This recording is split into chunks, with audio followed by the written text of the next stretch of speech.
Selamat pagi. Apa kabar pemirsa TVR Parlemen dimanapun Anda berada? Berjumpa kembali tentunya dalam program TVR 09 bersama saya Alfat Rizky dan juga rekan saya. Dan bersama saya Elisa Purba. Pemirsa, seperti biasa dalam 30 menit ke depan kami akan menyajikan kepada Anda sejumlah berita nasional.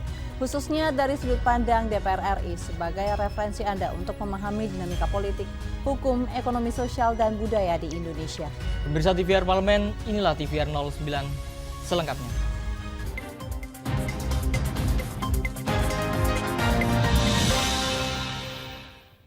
Pemirsa, Komisi 7 DPR RI meminta penyaluran BBM subsidi harus tepat sasaran dan memperketat pengawasan di wilayah 3T.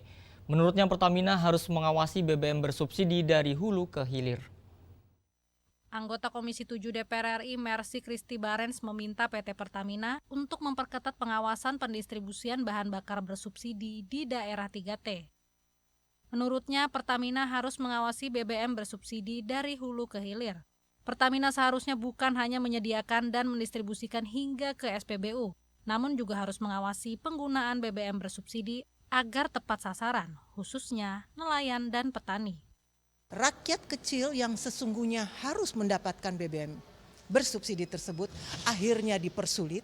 Sementara kapal-kapal ini yang 30 GT ini mestinya kan harus dicek terus. Betul kapal itu pakai dia untuk menangkap ikan ataukah dia ambil dalam jumlah banyak sesudah itu jual lagi di laut.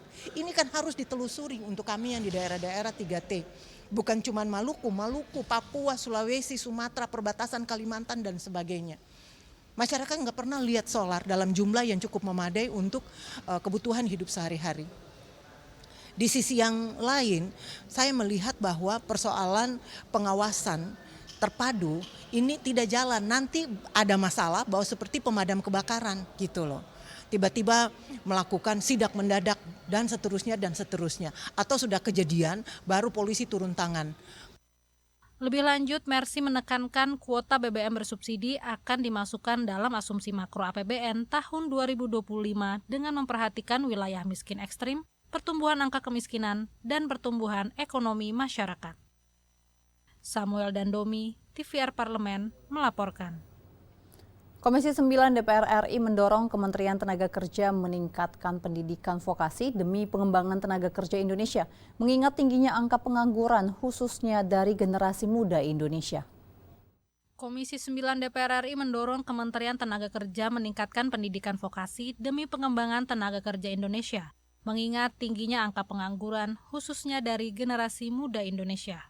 Anggota Komisi 9 DPR RI Irma Suryani mengatakan kehadiran pendidikan vokasi menjadi krusial karena dapat melengkapi tenaga kerja lokal dengan keterampilan yang cukup serta mempersiapkan mereka untuk bersaing di pasar kerja domestik maupun internasional. Hancur nih tenaga kerja Indonesia ini, ya gajinya rendah, karena kualitasnya rendah, maka harus ada pendidikan vokasi yang bisa membuat tenaga kerja Indonesia itu punya skill yang cukup sehingga bisa bertarung di pasar tenaga kerja domestik maupun tenaga kerja luar negeri. Nah, itu yang harus dilakukan Menteri Tenaga Kerja ke depan. Ini benar-benar harus diwaspadai oleh Menteri Tenaga Kerja. Kalau tidak, maka pengangguran di Indonesia akan meledak. Dan kalau meledak, menurut saya demonstrasi akan terus-menerus dilakukan oleh seluruh masyarakat di seluruh Indonesia.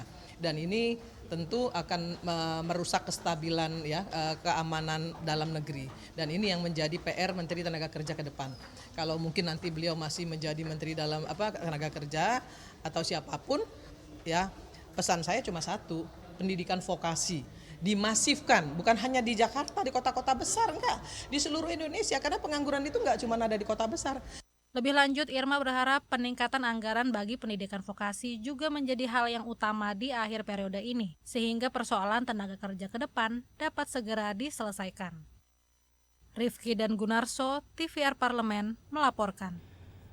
Pemirsa, anggota Komisi 7 DPR RI mengatakan lambatnya progres program listrik desa karena tidak adanya penyertaan modal negara bagi PLN di tahun 2023 dan 2024. Dan informasi selengkapnya kami hadirkan usai jeda, tetaplah di TVR 09.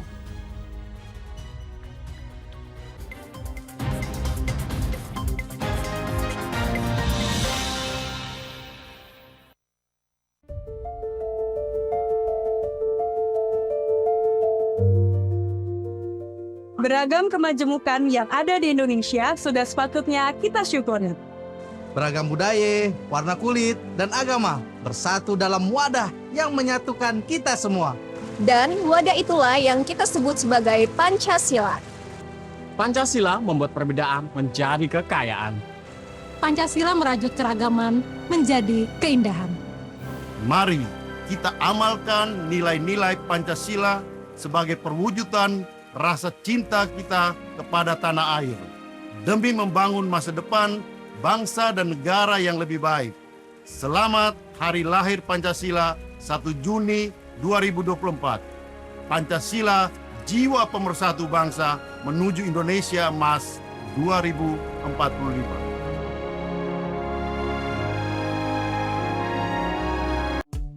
DPR RI memiliki fungsi diplomasi dalam menjalankan politik luar negeri sesuai dengan pasal 116 Undang-Undang MD3. Kontribusi aktif BKSAP DPR RI memainkan peranan penting dalam memenangkan persaingan global melalui IPU, IPA, IPPF, IPA, dan PUIK. BKSAP memiliki komitmen yang tinggi dalam krisis kemanusiaan dunia. Fungsi diplomasi dijalankan untuk mendukung upaya pemerintah dalam melaksanakan politik luar negeri.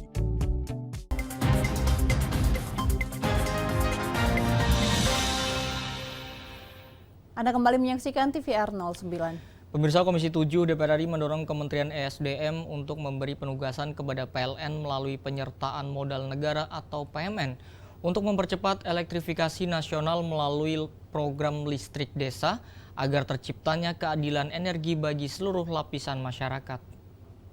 Komisi 7 DPR RI mendorong Kementerian ESDM memberikan penugasan kepada PLN melalui penyertaan modal negara atau PMN untuk mempercepat elektrifikasi nasional melalui program listrik desa agar terciptanya keadilan energi bagi seluruh lapisan masyarakat. Anggota Komisi 7 DPR RI Mukhtarudin mengatakan, lambatnya progres program listrik desa karena tidak adanya penyertaan modal negara bagi PLN di tahun 2023 dan 2024. Menurutnya, PMN dapat meningkatkan rasio elektrifikasi dan rasio desa berlistrik. Listrik desa itu kan adalah merupakan kebijakan nasional, ya, kebijakan nasional, tetapi tidak disertai oleh anggarannya. Nah, itu yang menjadi kendala. Kebijakannya ada, tapi anggarannya nggak disiapkan. Nah, terutama tahun 2024 nggak ada sama sekali anggaran dari pemerintah terkait dengan masalah listrik desa.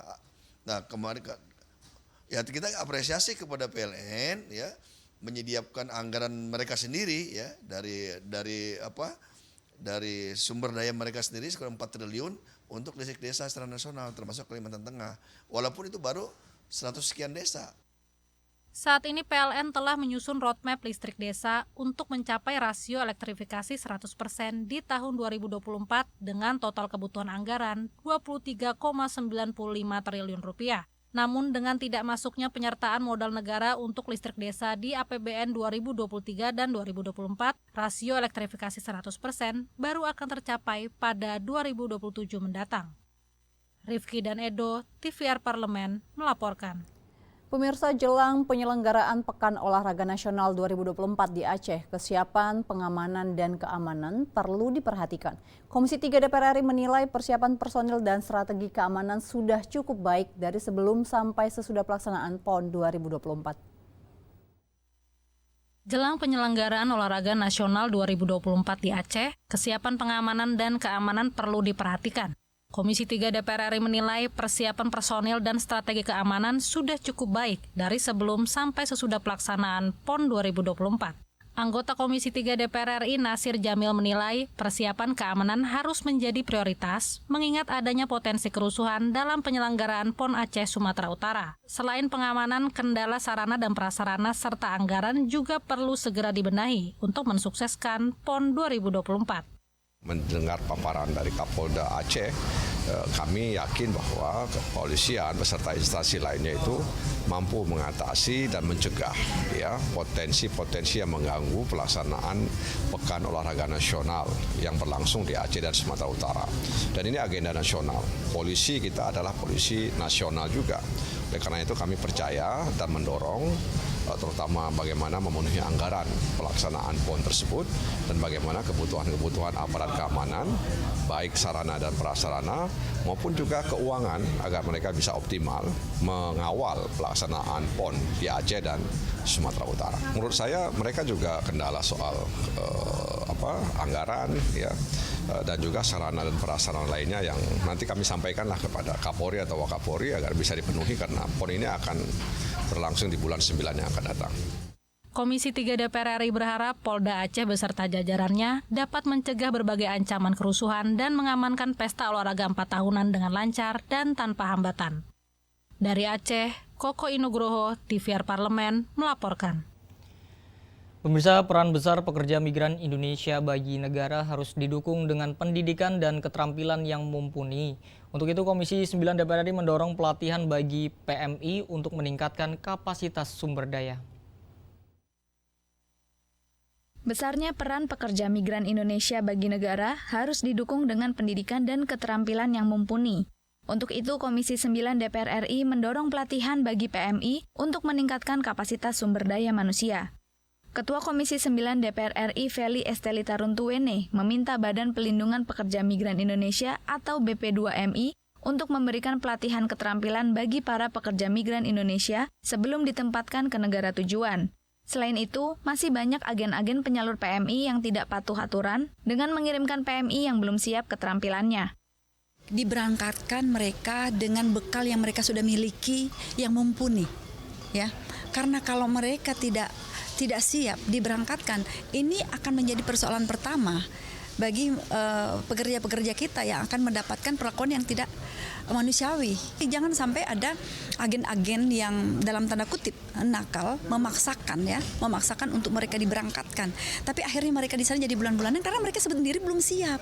Penyebab sampai mereka mendapatkan perlakuan yang tidak manusiawi, penyebab utama apa? Kan bisa mendapatkan data itu. Nah, jadi sekali lagi harus persiapkan betul calon-calon pekerja di negara penempatan, ya, kompetensinya dan lain sebagainya, supaya pertama itu akan menghindari ketika mereka terampil. Saya kira itu mereka tidak akan dapatkan di sana. Pelatihan dan pendidikan bagi PMI harus dipenuhi, mengingat peran pekerja migran berkontribusi secara konkret bagi pendapatan negara dan produktivitas ekonomi, yakni melalui tingginya remitansi atau pendapatan yang dikirimkan ke dalam negeri. Bondan Imana, TVR Parlemen, melaporkan. Pemirsa, impor daging dari negara penghasil utama ternak, yakni Brasil, Afrika Selatan, dan India kembali dibuka. Upaya ini dilakukan untuk menghindari monopoli perdagangan, mengingat selama ini pasokan hanya dibatasi pada 2 negara, yakni Australia dan Selandia Baru. Dan kami akan hadirkan informasi selengkapnya sesaat lagi. Tetaplah di TVR 09.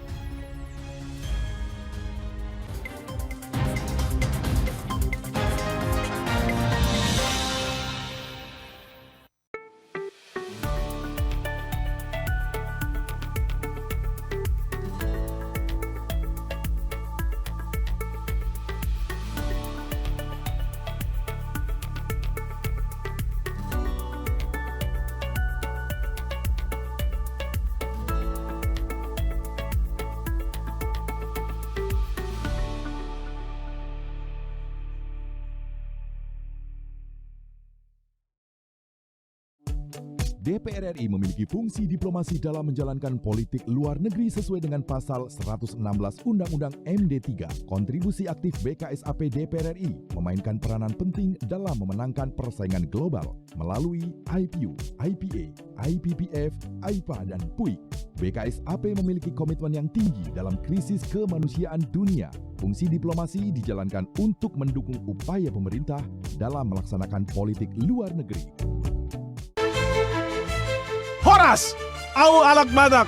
Om Swastiastu, tiang na Bali. Assalamualaikum, ayah Betawi. Bunga orang Banjar. Hai di sana, Ambon Minang. Beta Ambon. Inatke Makassar. Pulau Jawi. Kita lahir dengan agama, suku, dan warna kulit yang berbeda, tapi kita tetap satu dalam jiwa Indonesia dan semangat Pancasila.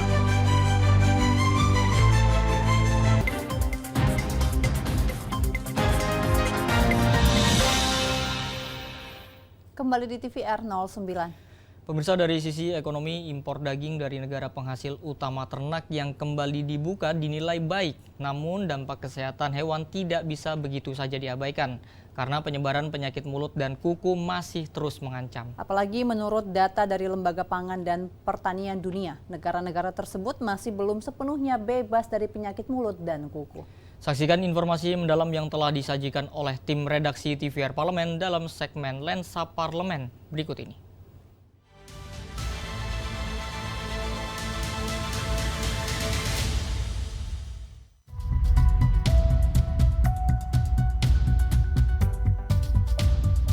Impor daging dari negara penghasil utama ternak, yakni Brasil, Afrika Selatan, dan India, kembali dibuka. Hal ini dilakukan karena khawatir terjadi monopoli perdagangan, mengingat selama ini pasokan hanya dibatasi pada 2 negara, yakni Australia dan Selandia Baru. Dari kacamata ekonomi, langkah tersebut dinilai baik. Namun, dampak kesehatan hewan tidak bisa begitu saja diabaikan, karena penyebaran penyakit mulut dan kuku masih mengancam. Menurut data dari Lembaga Pangan dan Pertanian Dunia, negara-negara tersebut masih belum sepenuhnya bebas dari penyakit mulut dan kuku. Proses penanganan daging impor di Indonesia bisa menjadi sumber masalah jika tidak diawasi dengan baik. Komisi 4 DPR RI menekankan pentingnya ketelitian dan penegakan aturan dalam proses impor. Daging yang masuk itu ya ternyata berasal dari negara yang belum bebas PMK misalnya. Tapi dipastikan katanya daging yang masuk itu sudah bebas penyakit. Ya. Tapi kita tidak tahu kan dari sekian ton yang masuk itu yang benar-benar bebas yang mana. Kemudian pada saat nyampe di tempat kita di Indonesia proses yang menggunakan air ngalir kemana-mana tadi disampaikan berkembang penyakit. Regulasi impor daging juga perlu ditinjau ulang untuk mencegah penyebaran penyakit mulut dan kuku di Indonesia. Adanya perubahan aturan di mana kini boleh mengimpor dari negara yang belum 100% bebas PMK telah membuka celah bagi masuknya daging yang berpotensi terkontaminasi PMK. Dari sisi regulasi harus kita kuatkan. Kenapa kemudian Badan Karantina bisa meloloskan itu? Karena diawali dari regulasi. Misalnya contoh PMK, itu dulu ada pelarangan dari undang-undang kita bahwa ini zona bisnya itu dirubah. Kalau dulu country bisnya, suatu negara tidak boleh melakukan importasi selama dia belum bebas PMK. Kemudian dikecilkan. Nah, disitulah letaknya regulasi dan titipan kita karantina harus ketat di situ. Pertanyaannya, mampukah kita amankan populasi ternak kita dari ancaman masuknya kembali penyakit mulut dan kuku? Jangan sampai tragedi wabah PMK terulang kembali karena pemberantasan penyakit hewan menular ini baru berhasil setelah 100 tahun berjangkit di negeri ini. Tim redaksi TVR Parlemen melaporkan.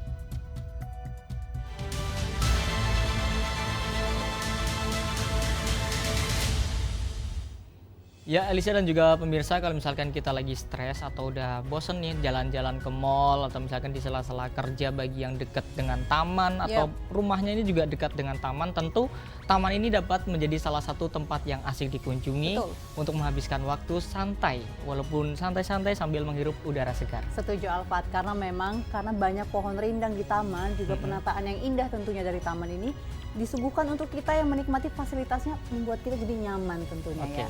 Dan salah satunya pemirsa yang dapat Anda kunjungi yaitu Taman Suropati. Dan pemirsa, bagaimana dan seperti apa Taman Suropati yang tadi disebutkan oleh Elisa ya? Jangan kemana-mana, tetaplah bersama kami di TVR 09.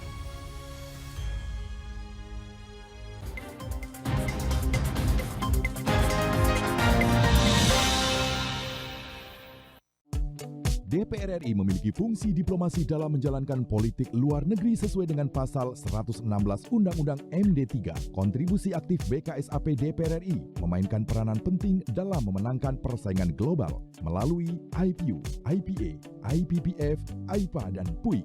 BKSAP memiliki komitmen yang tinggi dalam krisis kemanusiaan dunia.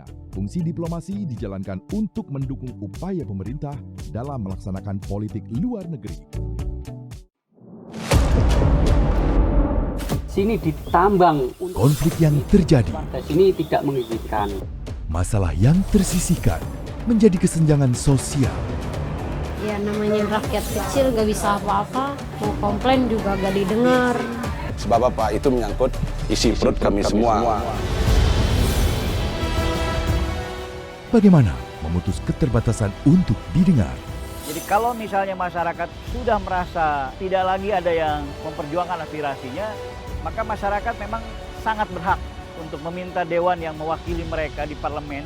Kami menyusuri batas-batas peristiwa, mengurai berbagai polemik yang terjadi, meluruhkan suara-suara marginal, menjadi nyata dalam setiap aspirasi, melaksanakan tugasnya sebagai wakil rakyat. Saksikan Aksi Dewan setiap hari Senin dan Rabu pukul 10.30 waktu Indonesia Barat hanya di TVR Parlemen.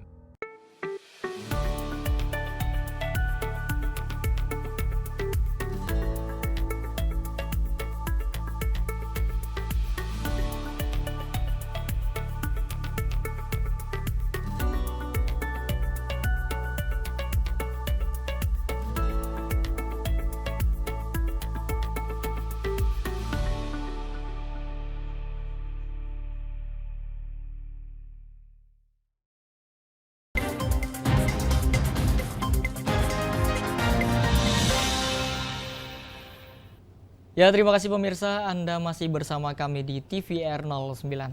Ya, pemirsa, tadi kita sudah membahas mengenai Suropati yang menjadi salah satu taman yang penting di Jakarta.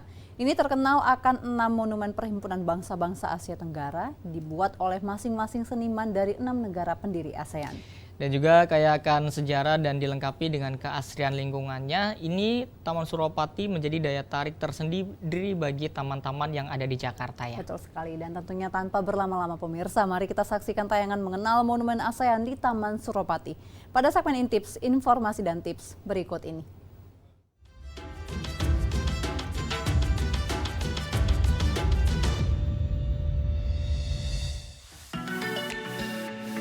Akhir pekan menjadi waktu yang paling ditunggu-tunggu setiap minggunya. Selain menjadi waktu beristirahat, weekend atau akhir pekan juga menjadi momen untuk bersantai, liburan, sekaligus menghabiskan waktu bersama teman dan keluarga. Bersantai di taman dapat menjadi alternatif mengisi akhir pekan Anda. Beruntungnya, warga Jakarta memiliki sejumlah taman yang menarik untuk dikunjungi. Salah satunya Taman Suropati.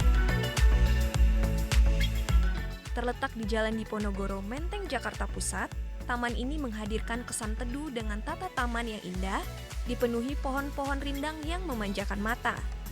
Tidak heran banyak pengunjung yang menghabiskan waktu di taman ini, baik sendiri, bersama pasangan, teman, ataupun keluarga. Namun siapa sangka, taman yang menjadi salah satu kebanggaan warga Jakarta ini sudah ada sejak zaman penjajahan Belanda loh. Ya, pemirsa tidak salah dengar.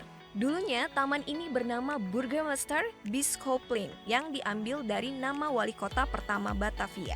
Nama Taman Suropati sendiri juga diambil dari nama Untung Suropati, seorang pahlawan nasional asal Bali.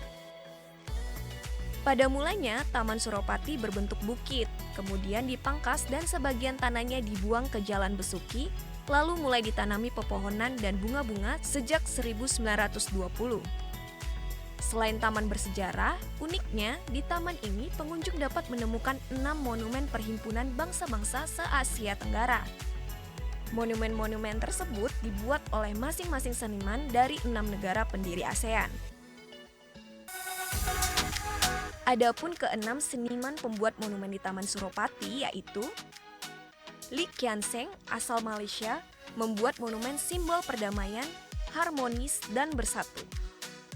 Wee Beng Chong asal Singapura membuat monumen simbol semangat ASEAN. Sunario asal Indonesia membuat monumen simbol perdamaian. Nonti Fatin Chandana Palin asal Thailand membuat monumen simbol persaudaraan. Awang Aspar asal Brunei Darussalam membuat monumen simbol keharmonisan. Louis Ye asal Filipina membuat monumen simbol kelahiran kembali. Selain monumen-monumen tersebut, area Taman Suropati yang sangat luas cocok menjadi lokasi untuk bermain anak. Banyak juga orang yang melakukan aktivitas lain seperti jogging, membaca buku, atau sekedar ngobrol menikmati keindahan taman. Karena lokasinya yang asri dan teduh, taman ini kerap dijadikan lokasi bermain musik oleh sejumlah komunitas di Jakarta.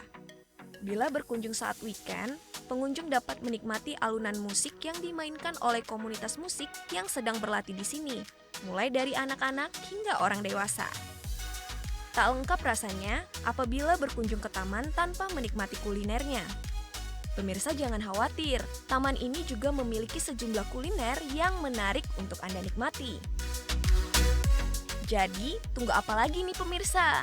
Tertarik untuk menghabiskan akhir pekan di Taman Suropati? Tapi, jangan lupa untuk menjaga kebersihan ya. Sampai jumpa di Intips episode selanjutnya.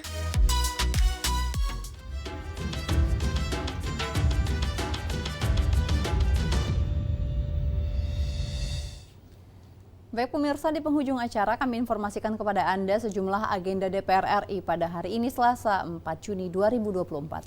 Pada pukul 9:30 pagi ini pemirsa, DPR RI akan melaksanakan rapat paripurna ke-19 masa persidangan 5 tahun sidang 2023-2024. Pada pukul 1 siang, ada Komisi 5 DPR RI akan melaksanakan rapat kerja dengan Menteri Perhubungan.